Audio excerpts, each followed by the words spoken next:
السلام عليكم.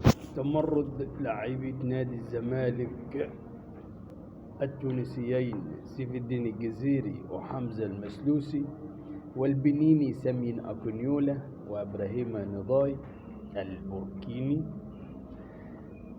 على مستحقاتهم. اديلهم شهرين ونص الشهر ما خدوش ولا جنيه من نادي الزمالك، ما خدوش فلوس خالص. اديلهم شهرين ونص ما خدوش فلوس.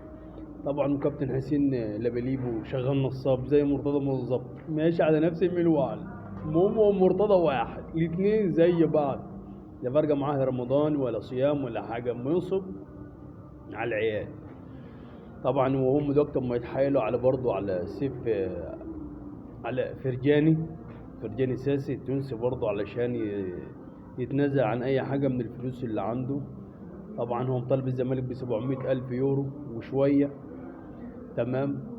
والمحكمة حكمت طبعا، وفيه طبعا كم قضية تاني. خالد بطيب 2.5 مليون دولار، وفيه قضية تاني كده شوية فكة، أم 4 مليون أم نص مليون دولار. طبعا هو كده الزمالك فترة إيقاف كيد جديدة، والزمالك هيلعب بفريق المعاشات.